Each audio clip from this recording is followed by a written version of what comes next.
I can't break your heart, you better think twice.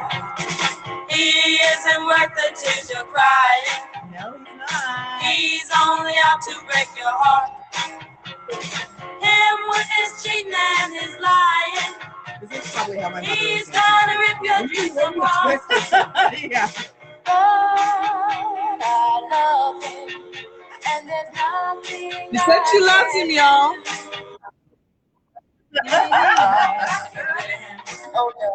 All of that. That's all of what she's saying. It's funny how so much has changed, but things just seem to remain the same. Things remain the same. Happy Saturday, everyone. Thank you. Listen, Telly's still over here getting it. Okay, thank you. Hey, I'm dying. Thank you for joining us on another episode of Not Your Typical Girl Talk. If this is your first time, welcome. And if you join us every week, thank you for coming back. And as usual, we are going to introduce ourselves in alphabetical order. Hey, everybody. How's everybody doing? My name is Carcia, and I'm a part of the Not Your Typical Girl Talk crew. Super excited to be in your ear again, to chat, laugh, and have a good old time. Yes, girl. We're gonna have this is gonna be a great show today. Every week is a great show, but this one's gonna be levels upon levels upon levels. It's your girl Telly, and I am here with the unstoppable, the unbeatable, Not Your Typical Girl Talk crew. Come on now, listen, if you don't know this crew, then what the hell's wrong with you? Where have you been? It's only episode number like 57.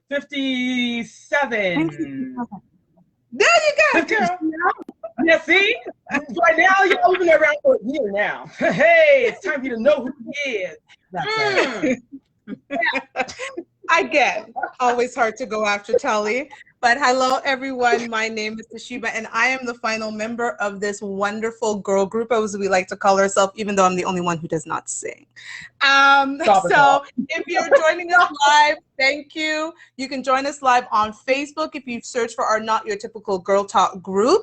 And then you can also join the conversation. If you're joining us on Radio Regent, thank you. Please follow all of our social medias. Not Your Typical. See, I'm trying, girls. Not Your Typical Girl Talk on Facebook. Like Instagram, YouTube. And again, thank you. So this week, we are going to be talking about a movie that is all the rage and has been all the rage since it came out, and that's Malcolm and Marie. And so this week's topic is called, Is It Love? Malcolm and Marie. So my ladies, we have all watched the movie, and Carcia was saying earlier, she's tried to avoid what the critics had to say about the movie and really just kind of watch it in its purest form, which is great, because I did go ahead and find out what the critics are saying about the movie, and it was interesting. And so let me just first ask you ladies, and again, as usual, going alphabetical order, what did you think of the movie? Just like, if you could say one word of what you thought of the movie, what would that be? I would say, to be honest, the movie was, for me, a classic. Nice. Because, so for anyone that's a fan of black and white film or films from back in the day, my mom, she loves old movies like black and white, Elizabeth Taylor, Marlon Brando, those kind of old movies. I grew up kind of seeing those movies in the background when I would be home in the days with my mom while she's doing laundry. She's got those movies playing in the background. And to be honest with you, to me, Malcolm and Marie reminds me of those days where the actors really had to act. There was no CGI. There was no... there was no styling of, Dolce & Gabbana to keep you interested. It was all based on the talent of the actor to keep you, involved for the next 2 hours. So to me, short, I thought it was a movie that's a classic. It will probably be looked at as a classic years from now. That's my opinion. I agree with you. I thought it was electrifying. I really liked it. I love that, because you know how some movies, they start and it takes them a while to finally get to half an hour in and you're don't we still that? don't know. We're like, whether- why are we watching? Well, yeah, you still don't know, okay, what's going on. But with this film, as soon as they went through the front door and closed it, you knew there's something going on here too. Something isn't right. Why is Zendaya's character acting kind of like, why is he going off on his, you know, high horse ego and all this stuff? And I love how it was filmed. I love that, you know, it was a noir kind of film. It was black and white, like you were saying, and there was nothing there to distract you. There was no kids. There was no cute dog. There was no, the only thing that was there was craft dinner. That was it. That was the only thing that would distract you from thinking, oh, I want some craft dinner later. But aside from that, they just stuck with their raw talent, which in a world full of, you know, fast cars and lots of CGI and kung fu and stylized everything, it's nice to see something so stripped down be so dynamic and really electrifying. I loved it. I thought it was very well done. I agree. I'd say my word was real. This was a real movie with real emotions that I think any couple could really see themselves in those characters. And you know, I was saying to Garcia, I watched the movie with my boyfriend because we thought that was important. And I like you Telly said, from the first moment she walked through the door, I said, clearly something's wrong. I hadn't read any of the synopsis, so I knew it was about a couple who came home after an event. And as he started talking, and I realized he was at a film and he had his film premiere, I knew exactly what her problem was, because I felt it. I felt it right away in her energy and everything she was doing. And for a lot of it, we got to remember the first few minutes, there was no talking. It was them coming through the door, her going into the kitchen, starting the fire with the macaroni and cheese. He started dancing. There was no real dialogue between them, but that energy got, like, the moment I was like, I know exactly what he did. And I told my boyfriend, and that's exactly what had happened, that he hadn't, we didn't want to give it away, but he basically didn't, acknowledge her in a way that, she felt she should have been. So I saw it as completely real. Now, let me get to what the critics are saying so we can discuss it. And this is, let's just say I was annoyed. Let me just say, I was very annoyed because the first thing that they were saying was, this didn't represent Black couples.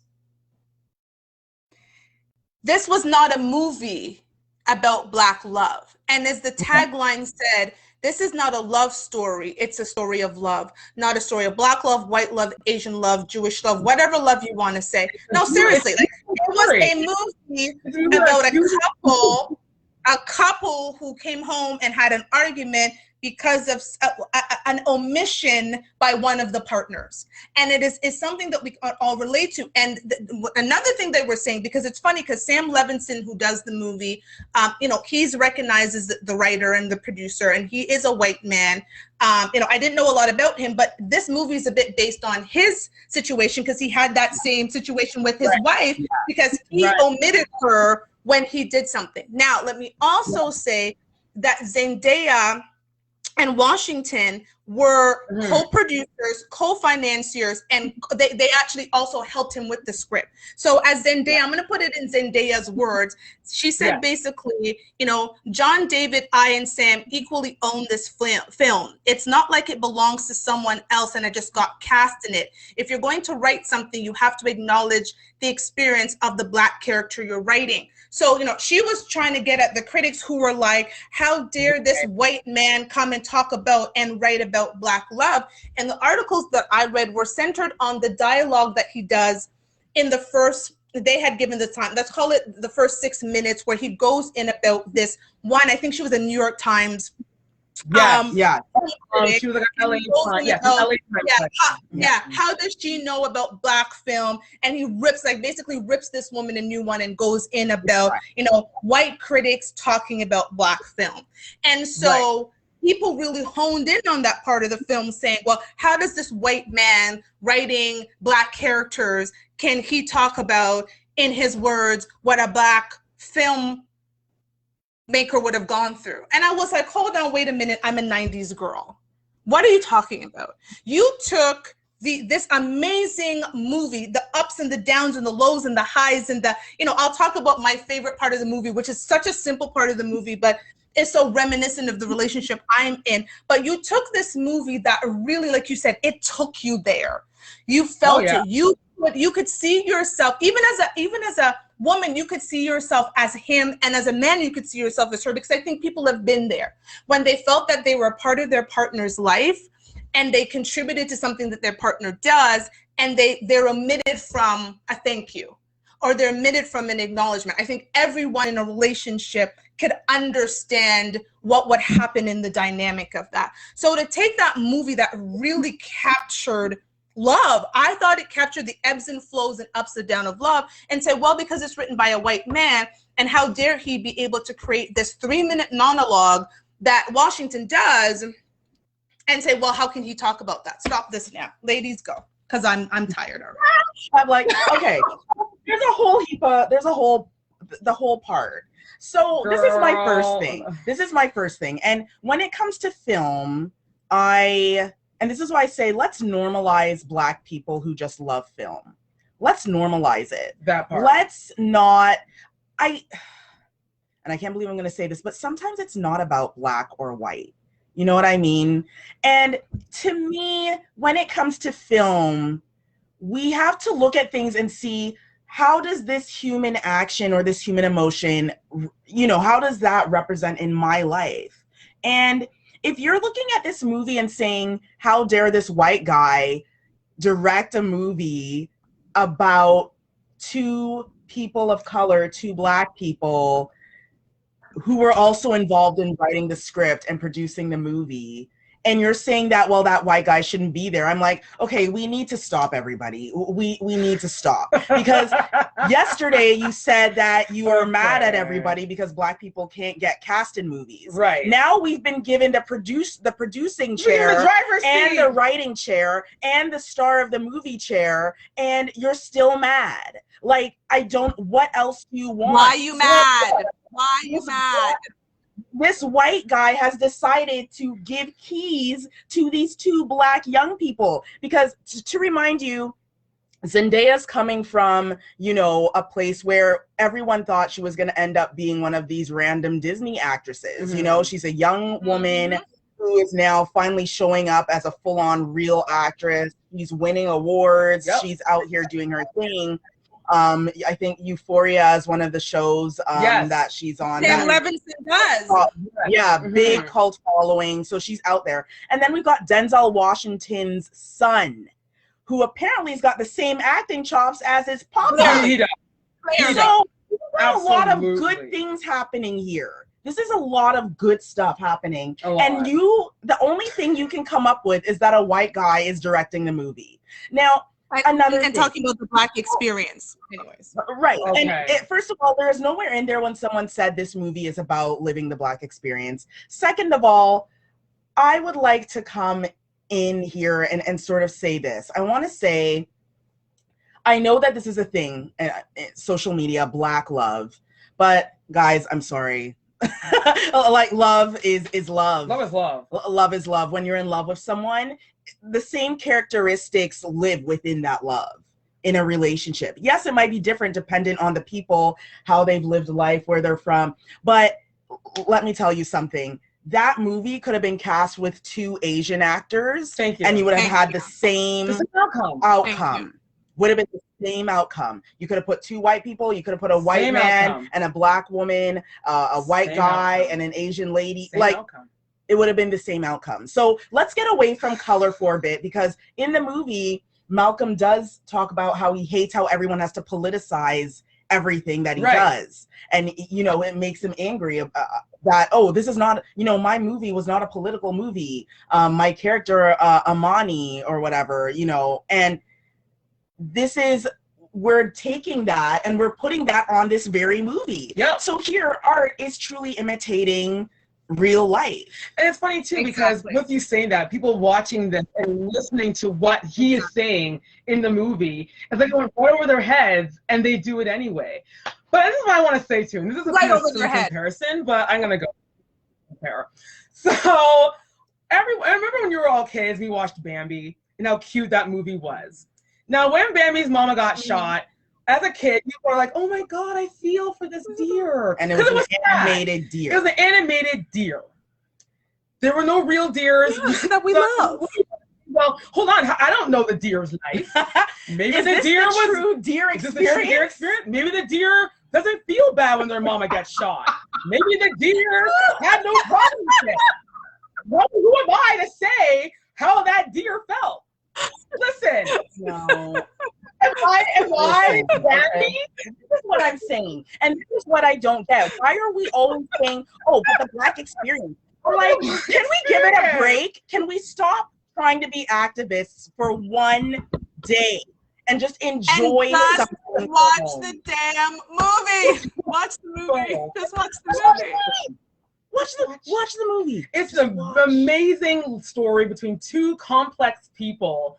And whatever race they are, whatever, it could have been a lesbian couple, it could have been a gay couple, it could have Thank been you. any kind of couple. Love is love, Small, everyone. old, black, white, anybody. You put any two people. Same. It's still the same story. It's still the same emotion. And let me just say, if for people who have not watched that movie, like they need to win awards for that movie because my God, it's Zendaya. Like, and again, I've been watching Zendaya because my daughter's 19. I think Zendaya is like 24. So we watched her and her Disney come up and all these different things I've watched her in.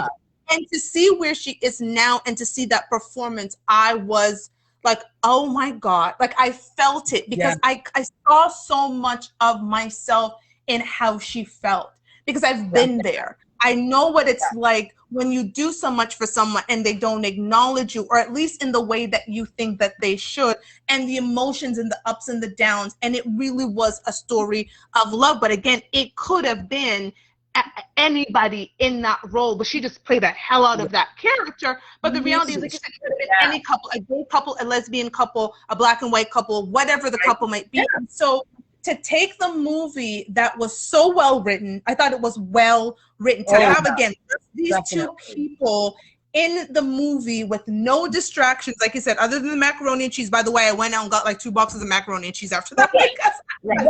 So like, man, I get me some Kraft dinner after this. I hope Kraft Dinner paid a pretty penny for I the hope person. so. And And I do want to say too quickly to Sheba and Telly that it only cost $2.4 million. $1 million.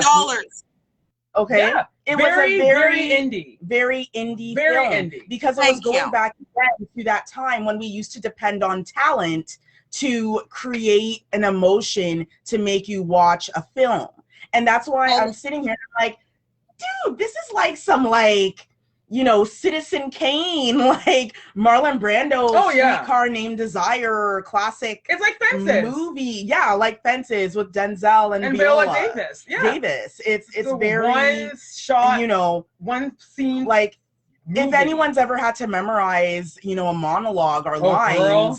and these people are at it for 2 hours. 2 hours. Like you got to start giving some respect for the talent that's displayed in this film. And that's what bothers Put me. some respect on their name. Because no one is talking about that. No. How they acted the crap out of this film. No. All they want to talk about is The Black experience. the Black experience. It's like, listen, shut up.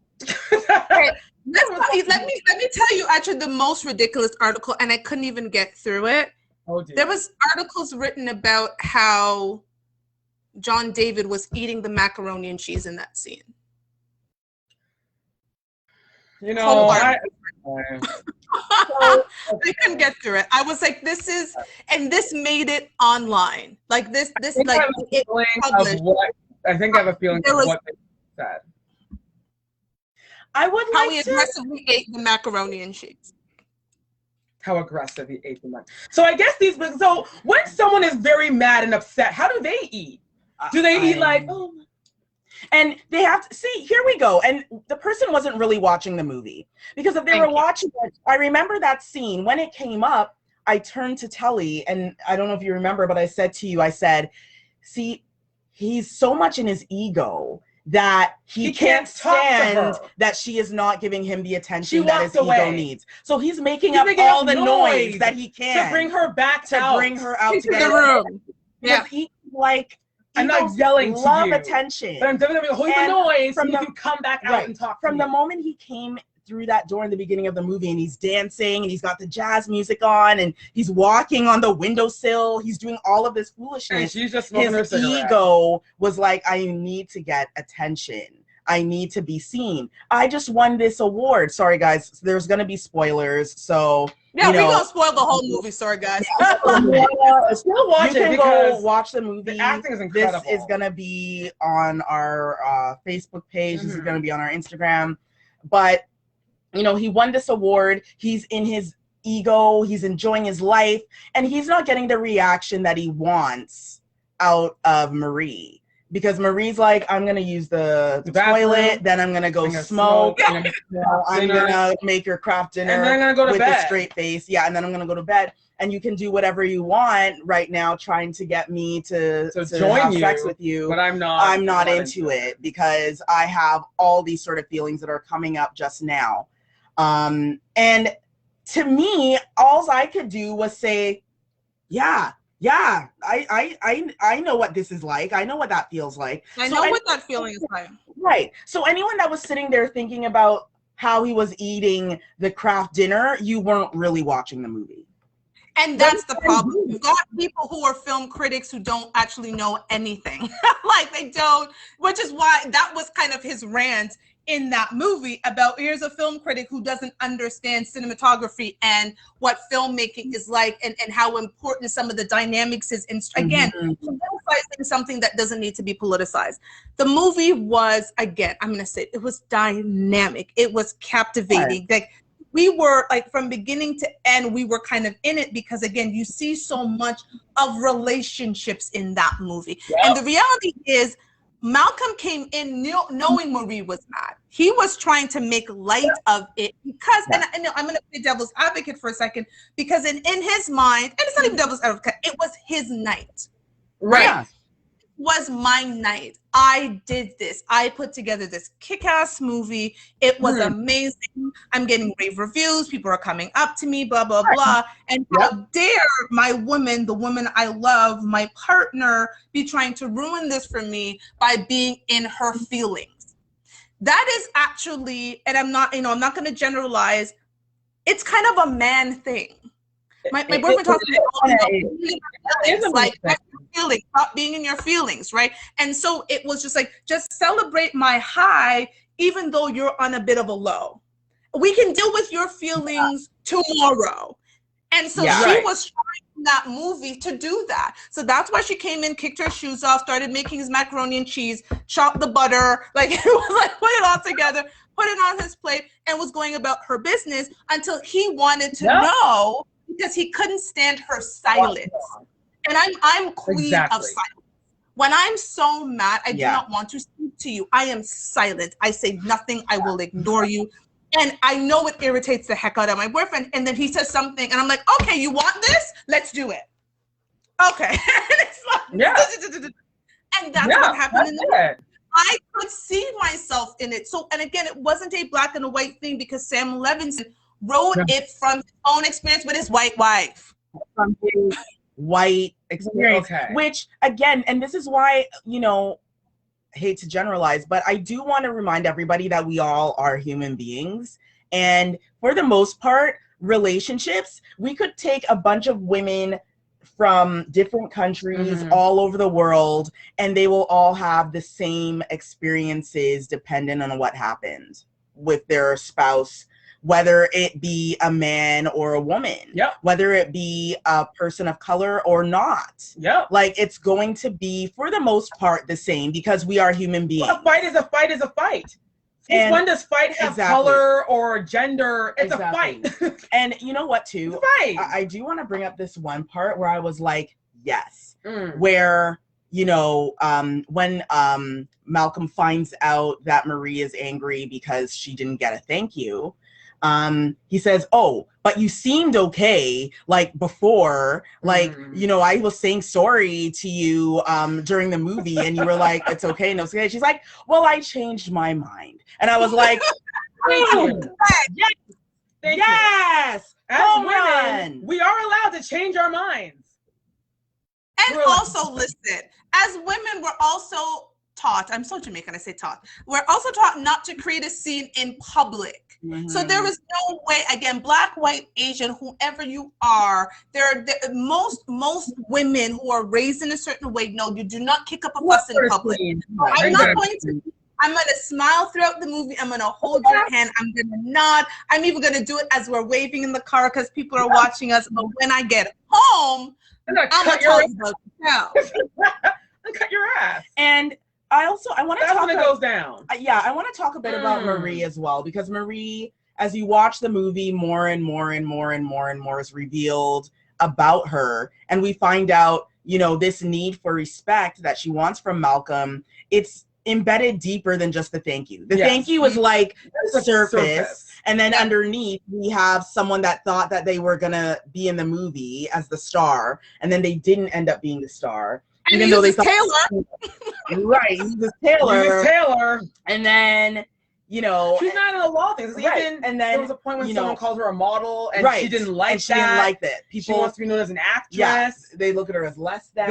Exactly. And then she is, reminded that she has a drug problem, right? And that she is the only reason why she's here in this beautiful home is because he's successful and he was able to be put up for a night in this beautiful like mansion house that they're staying in. But and I am going to say this too about Malcolm and her. They were both cruel to each other. Right throughout the film in their telling off of each other. They were cruel to each other. And for me, I was sitting there and I was like, people love in different ways. And we all sit out here and we're saying, wow, this is toxic. But people love in different ways. I'm like, however, this is what works for them. Well, you know what? Because she gave him a low blow, he said, okay, well, guess what? I slept with this girl, that girl, this girl, that girl. So it's not just about you. The movie's not just about you. It's not about you. It's not about you. The bike is based on the one girl I was dating. This was based on another person I was dating. That was based on another person I was dating. And her sitting in the tub and just taking it stale face, just like... that was a brilliant part of the movie, by the way. Brilliant. It's funny. We have that part in our promo that we don't show the whole part, but we show the part of him just walking in and he basically insults her and loves her at the same time, right? And Percy said it best. We all have different ways of loving and having relationships. And so, some articles I was reading talked about the delinquency of the relationship. And I'm like, who are you to call what their relationship delinquent? Because what I appreciated about it was raw. Yes. When you are in an argument and your emotions are going, as much as we want to in our minds be able to say the most amazing things and have them come out of our mouth, we spew venom when you are angry, especially angry but when you love someone that much. And you will, when I look at Marie, and she loves this man so much, but she's also given so much of herself to him. Yes, he helped take care of her, and we can get into that later, but she felt she gave so much of herself to him. She was the inspiration. In the end, he basically said, she asked him plain and simple, would you have been able to write this movie if I were not in your life? No. Boom. There you go. So and when she does the whole thank you scene, I thought it was brilliant. How many different ways you could have thanked me, Malcolm, for being the inspiration for this movie. So you have this love, you have this anger, you have, like you said, part of her pride, it was, you wrote a movie about me and didn't think to cast me. And so when she comes out and she has the knife in her hand and she does that whole scene, it was riveting to me. I was just like, girl, that was a riveting scene. And she put the knife down and she's like, that's how you play Imani. It was brilliant. Because it was, and I think in that moment he went, I effed up. You could see that moment because he was kind of scared. He was like, oh my God, like what the heck just happened? She just walked out of the room and came back and, like what happened?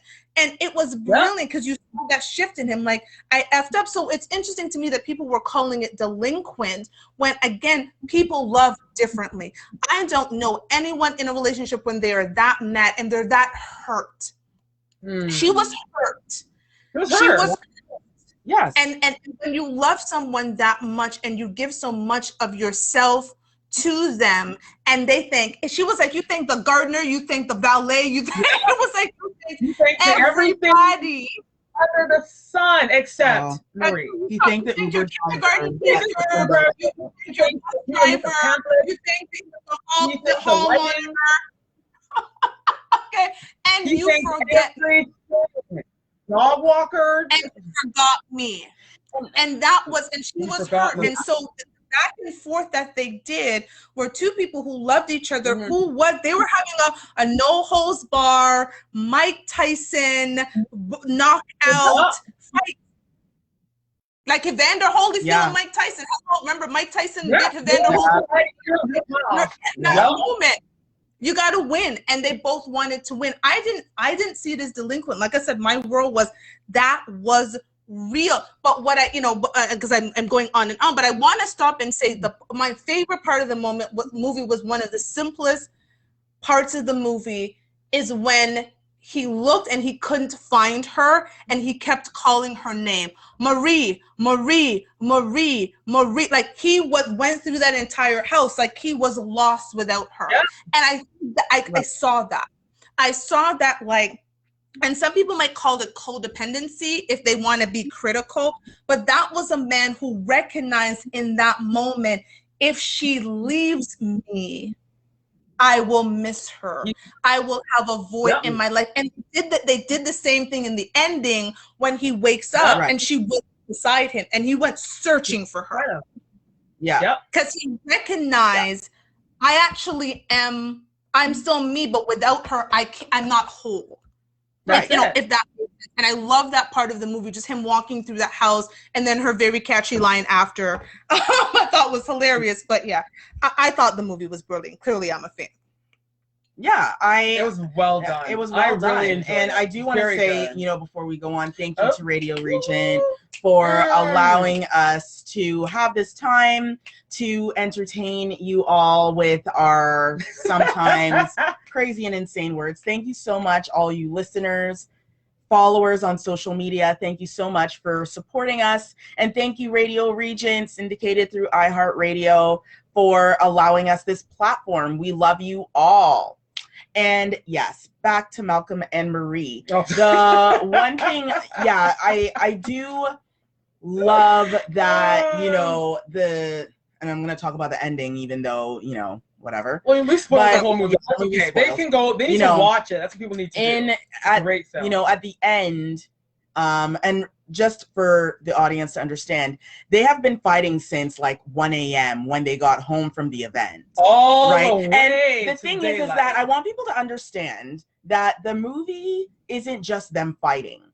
Now, if you read the critics, because the one critic I did listen to one day, he said that the movie was very loud. And I was like, what movie did you watch? Because the movie that I watched, there were times where there was literally 3 minutes of pure silence. But you know what, Cara? What bugs me with his review is because he said, they're so loud. And he loved how it was filmed. He loved how it was in black and white. He loved that the people that starred in it. Yeah. But he didn't understand why it had to be so loud. Okay. But then it's funny because I remember you and I talked about this and we were like, so when you argue with somebody, how do you argue like this? Do you say, Telly and Garcia, I'm so mad at you. You did not acknowledge me as the co-host of your show. And you know what? I am so angry. And I'm going to speak like this to you for the next 2 hours to express how angry I am. Whispering. What kind of argument is that? So that, yes, I totally didn't get that because there were lots of times in the movie where you just hear music. Like we opened up with one of the songs that were playing while both of the stars were literally sitting there outside in the dark. Marie is smoking her cigarette. Malcolm is having a drink, and they're sitting there for the entirety of this song. Just chilling, looking out, reminiscing.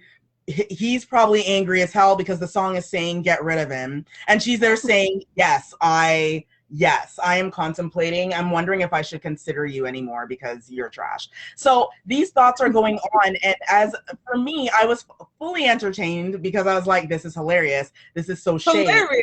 Throw on a song Throw on a about song how about- he's trash yep. and then go sit down beside him and enjoy, And your enjoy cigarette. This is and great. occasionally look at him to let Right. him know. And, Girl. you know, so there was that. And then near the end of the movie, when, you know, Malcolm wakes up, as Toshiba mentioned, and he notices that Marie's not there. He's running around, Marie. And then he runs outside. Marie is standing outside, and they're in the middle of like LA, like kind of mountain hill wilderness. Mhm. And she's just standing outside, and he goes out there and stands beside her, and they're both just looking out. And it ends. And the reason why I love that, because it kind of shows us that it's a new day. They're done with that now. We're moving on through their life. I love that you saw that. I love keep going, girl. I love that that's what you saw. I saw that. You know how people sometimes at night, you know, That you makes fight, sense. you have the fight.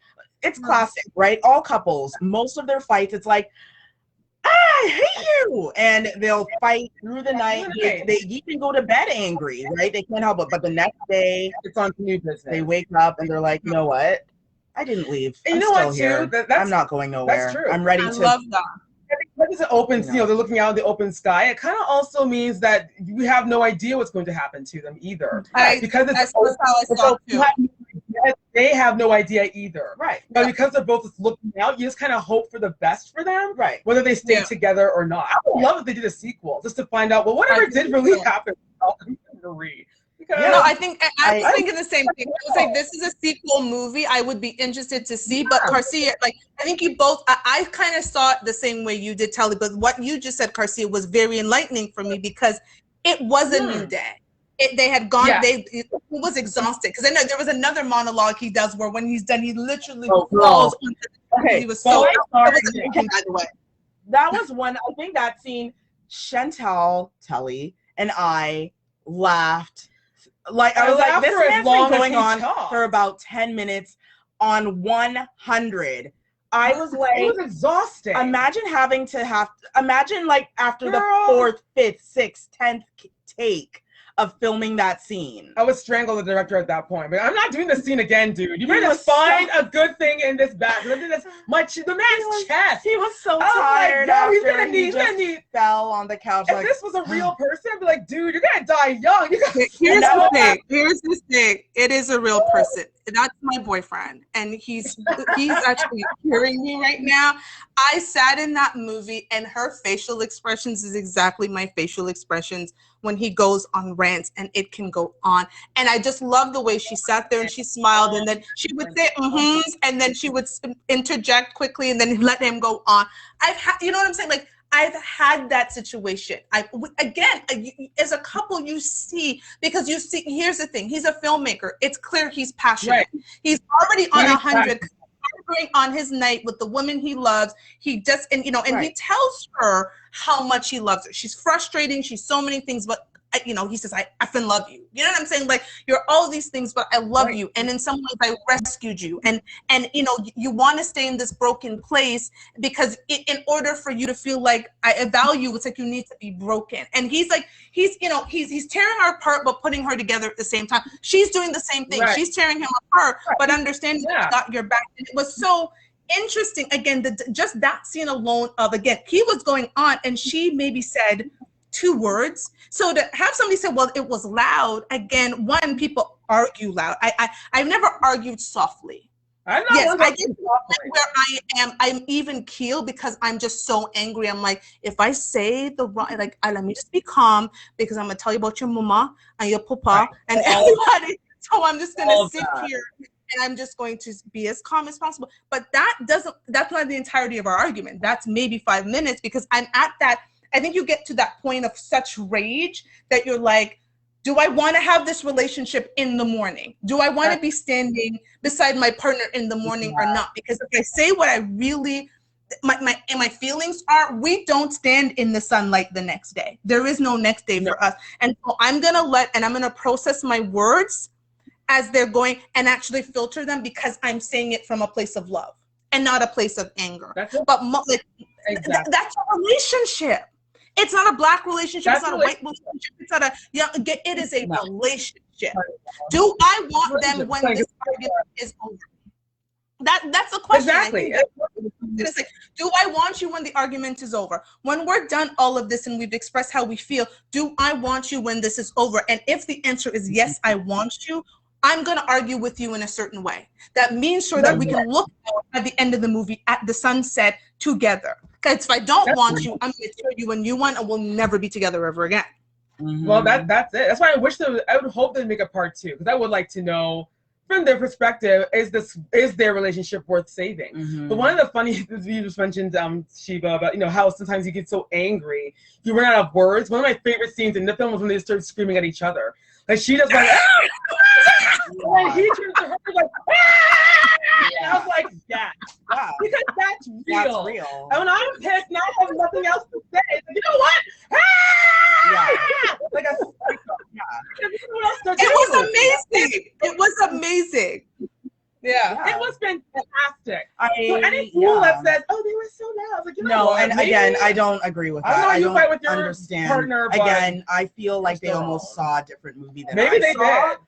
Maybe they I did. didn't- Maybe I didn't see it as loud. Maybe they saw something we didn't see. Maybe I missed a scene or two. I don't know. I saw through the whole thing. And I really do want to get to this point, where, we're looking at movies and no longer saying, especially a movie of this caliber, and say, well, I can't relate to it or understand it because if there's 2 Black people in it, that means it must be about the Black experience. And therefore, Black people are not human and therefore aliens. So therefore, I could never relate to this. But that is not it. No. And, anyone that is human should be able to relate to this. This is a story in its purest form. Yep. Woman feels disrespected. The man is like, why are you doing this? Tonight's the night I need you to be supportive of me. And then the fighting happens. Through the fighting, we find out more about each character to the point where we're like, oh, now I understand why you're like that. Oh, I see where you're coming from. Right. Oh, people thought that you are so street and urban, but the reality is that your parents are very well off, and you through privilege, you were able to become a director and get to this point, even though you are, a Black man, Right. but you still had some help, that, and therefore, you're living in a facade. Oh yeah, but you're living in a facade too, because you're walking around here, everyone thinks that you're this model or this actress, but the reality is I've had to hold your hair back and drag you to the hospital when you overdose on drugs and da-da-da. So they're revealing, they're like removing the curtain of their, their ego and saying, actually, you're a drug addict. Oh yeah? Well, you're an overtly privileged Black guy who thinks with an ego problem. Yeah. Like, so they're just back and forth at each other. And as we're watching, we're like, oh, that's why he's like that. I get it. So and I understand. Oh, that's why she's like that. I understand why she wants respect, because she hasn't had respect. No. This is probably the best relationship she's ever had. And this is why she is acting in the way in which she is acting. So to me, it's a good study of just human behavior. Yeah. And again, as we said in the beginning, this could have been any type of couple.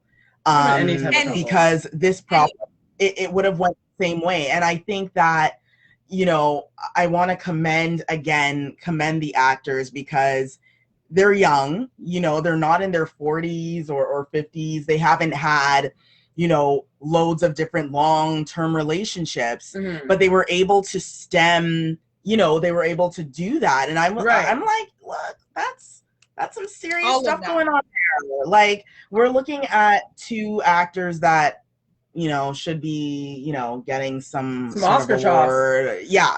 Like, definitely. Again, this is an award performance by both of them. And Karcia, and sorry, Telly, I know you want to say something, but quickly, I want to touch on the fact that you said something that's so important.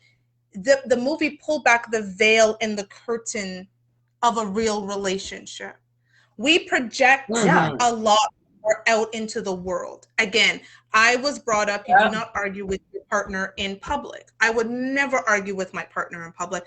I can be mad, I can be angry, I will squeeze the arm, I will give a look, but I will be smiling all the way through it. But boy, when we come home, like I'm either going to be silent or I'm going to give you all of it. And sometimes it starts out as silence and then it's 2 hours of Malcolm and Marie, right? And I think what it did was it pulled back this veil, because often what do we see in movies? The happy-go-lucky couple who's just so awesome and it's great. And even when they're mad at each other, they still argue like this. This is why the man thought it was loud, because the characters are taught to argue like this. I don't like what you said to me. Like, that's not real shit. Not real. Not real. It's not real. It's so fake that it's sad. And I think that it's important. I think it's important for movies to get away from, the Hollywood standard of, okay, rom-com, superhero films. Well, and these are the films that get everyone's attention because, we've seen it so much that we think it's real. But the reality is, and that's the problem. Malcolm and Hollywood has kind of spoiled the humans. Because that's all we've been seeing. All we've been seeing is romantic films, boy meets girl, they fall in love, they never fight, they have a perfect house, a perfect family, and everything's peachy keen. Or they're an Avenger, or they're a DC comic, and there's a hero at the end, and everything is holding hands and hands across the universe, and everything's okay, and no one's racist, and no one's a bigot, and no one is this and that. But that's not real. Exactly. So Hollywood has spoiled humans. So now when we see a movie that shows realism, everyone wants to jump on the train of, well, that doesn't relate to the white community. Well, how can a white man talk about a black love experience? It's like, listen, y'all. But another thing I wanted to touch on, too, was talking about what you were saying earlier, Cara, about their experience. I was talking about their relationship. Yeah. Their relationship, the word that comes to me is an onion. When you have an onion and you start peeling it away, the more closer you get to the smell, and it hits your eyes and you start to cry. Exactly. And that's what their relationship is. It's an onion. And that's how everyone's relationship is. We all learn things about our partner. And we keep it to ourselves. I'm not going to go and say, no, you're not going to go, well, you're a druggie. I'm not going to, no, because I love the person. No, it doesn't come out. It stays there until. You gotta fill that gun and you gotta shoot. You gotta shoot. Your subconscious just naturally, oh yeah, well, I took you back when you cheated on me, and then the onion explodes. Exactly. And that's that gun, girl. Like a scene on an Alien. It just comes out and it doesn't stop. And it doesn't stop. And that's relationships in general. But Hollywood's not gonna show you that. They want to show you a superhero because marketing. That's not realistic. And then everyone grows up thinking that life is like a rom-com with Matthew McConaughey and Jennifer Lopez. I thought of that too. I thought like it's the Wedding Planner, and that's not real. I thought of that movie too. Oh, really? Yeah. Like as soon as when we were talking, I thought about The Wedding Planner, but. Yeah, these ideas, that we have of relationships, and the reality is relationships, it's constantly work. It's constant work. It's constant change. It's constant, how do we keep this together? And that is the reality of a relationship, regardless of what kind of relationship, what kind of couple you are. And Malcolm and Marie kind of reminds us of that. It reminds us that, look, just because you've all been married for 60 years doesn't mean you don't fight. It's a form of communication. Just because you were high school sweethearts and you got married right after college and now you have 4 kids, that doesn't mean that everything is peachy keen. And just because things aren't good doesn't mean that you're heading to divorce either. Exactly. Exactly. Like, so loud. The loud part is getting the girl. This man said they were loud. Okay, then. And any therapist will tell you that the best thing that humans can do is communicate, even if it means arguing. Arguing is healthy. sitting there in your silence for the rest of your marriage is not going to solve the problem. The only thing it's going to do is lead you to divorce. Right. And if these two that stuff stews and stews and stews, and you get so angry that you don't want the person to touch you, look at you, anything. You're like, I'm done with it. And the person's like, what just happened? How are we getting a divorce? I thought we were happy. We're good. And this is why, even though it might have been inconvenient and a loss of sleep for them, having that argument throughout the night was a good thing for them. Because regardless of what they decided, like, you know, I think, okay, camera turns off. Where did Malcolm and Marie go? What did they do that day? How did they speak to each other? You know, I have my own interpretation. But the whole point is that after that fight, now they know, okay, well, yeah, do I love this person enough to have to go through that again? Or is this a mess and I need to start figuring out what I really want? But you can't have those thoughts or discussions or anything without that argument. That's it. Yeah. Arguments are healthy. You have to argue. Let's normalize it. You have to argue. Friends argue. Dogs argue. I agree. Normalize arguing. It is. My boyfriend actually said that to me. He said, I don't think it's normal for people to be in relationships and never argue. Yeah, like I can't, like, you're just never angry at me. Everything is just always hunky dory and we're just great. Everything is, it's okay, honey. It's not. It can't be. Listen, we left that stuff behind in the 1800s when you know, when women just had to be like, I love you where you love. You know, like that is not what it's about. No. Right now, everyone is supposed to have their own mind, and you and your husband can coexist. You and your boyfriend, you and your girlfriend, whomever, you can all exist. You can coexist in the same space. And have different opinions. You can. And Malcolm and Marie proved that. And be in your feelings. And that's what this movie for me was. They were both in their feelings, rightly so. She was rightly in her feelings. He was rightly in his feelings. And their feelings came out and bubbled up like a hot pot of soup on a summer's day with no air conditioning, right? Like it all bubbled to the surface. But it is better for things to bubble to the surface than to stay underneath. It's like racism. Canadian covert racism is not healthy. Seriously, Canadians are covertly racist. Americans are overtly racist. When you're covertly racist, you cannot deal with racism because you pretend it does not exist. Yes, America has a racism problem, but they know it exists, and so they talk about it. They acknowledge it.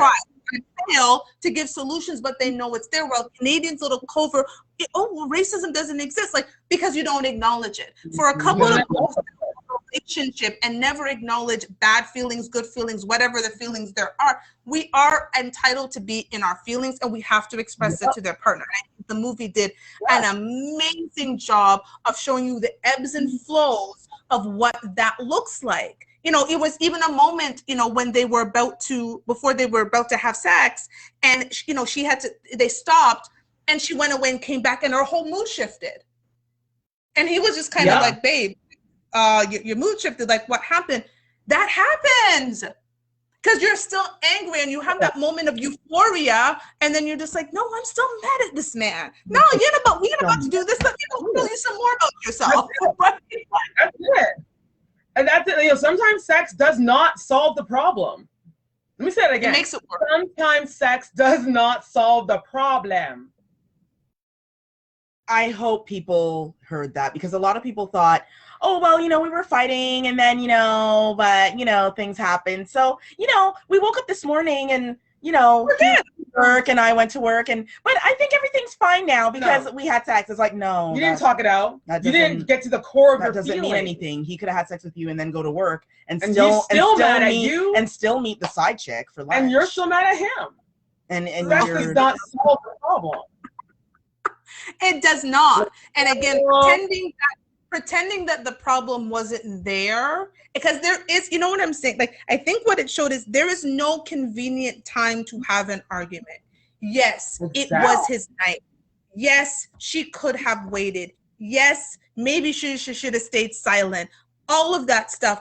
but there is no convenient time. It's like there's no convenient time to be a parent. You can prepare all your life and think you're reading books in the world. Yeah. You are not prepared to be a parent at Yeah. all. Okay, there is no perfect time to have an argument, and when you're in the midst of the argument, it comes out. And we can get to even that macaroni scene where she goes in at him and she's like, no, I'm going to use the word, sorry, Radio Regent, hopefully you don't tear us down, but she goes in and she's like, well, I wish you wouldn't eat my macaroni and cheese and think I'm a cunt. No, Marie's a cunt as I eat her macaroni and cheese, right? It's like, it was just, but real. Like, here you are, I'm pissed at you, you know I'm mad at you, but you're chowing down on that stupid ass macaroni and cheese, and like, no, and you went for second.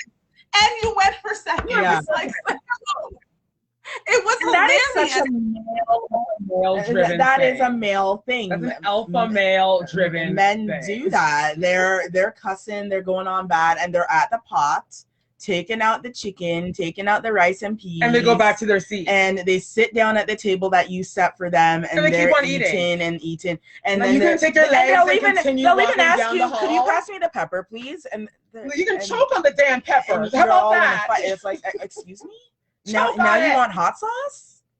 This is the reality of relationships, and it is important for all of us to be exposed to it, so that when our children go out and have relationships, they won't come to you after 1 week and say, I think this isn't working. Why isn't it working? Well, because like we had a fight. Now they want And it's divorce. like, you want to listen. And the one thing my parents do always say, and this will be my takeaway, but the one thing my parents do say is that what young people have to understand is relationships are work. It's work. It takes work. It's learning. You have to learn your partner. You have to know your partner. And that's how it's going to be for the rest of the length of your relationship. That's all it's going to be. If you're planning on having the J-Lo Matthew McConaughey thing in a 2-hour movie, That's not real. it ain't real, sis. No. It ain't true. That is not how it works. Talk to anyone that's been in a relationship at all for longer than 3 months, and they will tell you what it's like. And Malcolm and Marie is one of those examples of, look, this is what a real good relationship actually looks like. That's a healthy relationship. That's what healthy looks like. They're talking. They're communicating. That's it. That's my takeaway. Communication. And communication's in different ways. Because like we were saying throughout the show, fighting is healthy. A lot of people feel that you have to be silent and just let things pass over you. If someone steps on your toe, you just kind of sit there in silence. No. Just like how Marie was upset that she was not acknowledged, she was not even asked to be in the movie, and she expressed that. You have to express your feelings to your partner. No one here is a mind reader. And if someone asks you, hey, are you okay? Do not say, oh, no, I'm fine. When you know damn well something that's not fine, express your feelings. If you have to yell it out, then yell it out. But as them being your partner, they should be able to understand that you're upset, and they'll understand why you're yelling. So communicate. Communicate. That's it. Girl, all of that, because relationships are not a nice, pretty package with a bow that you open. When you go to these nice boutiques and they pack things up, and then you pull it apart and it's so pretty, and then you take it out. Guess what? Once you take that thing out of the package and you hang that dress up or whatever, it gets wrinkled, it gets washed, it gets thrown. There's a lot of things that happen.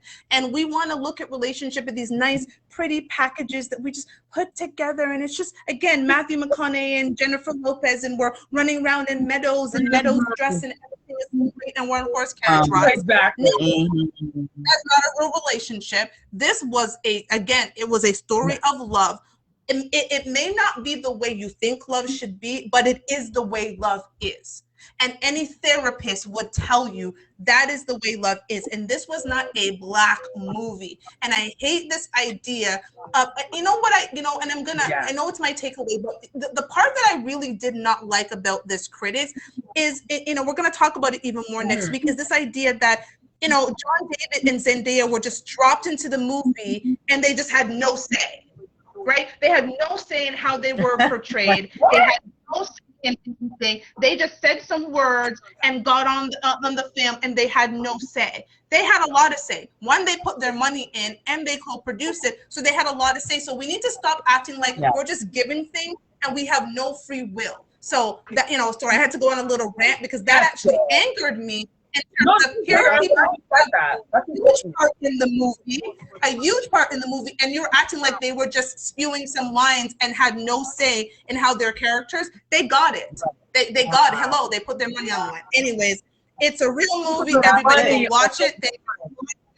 We appreciate you. See you next week, and we're gonna dance it out as usual. We're gonna dance it out. We're gonna dance it out. We're gonna dance it out. Thank you, Black Radio Latino and Nation. Anglo-Saxon, Both the numbers money on the exchange, the platform. range, Bye. cash, Lord Travel Shabazz, free at last, bring the rich to crash, every laugh in the epitaph, the villa houses for the crew, how we do, trees for breakfast, dime sexes and then stretches, so many years of depression, make me vision, the better living, type of place to raise kids in, Girl, I wish you were. Have a great day, ladies. Bye.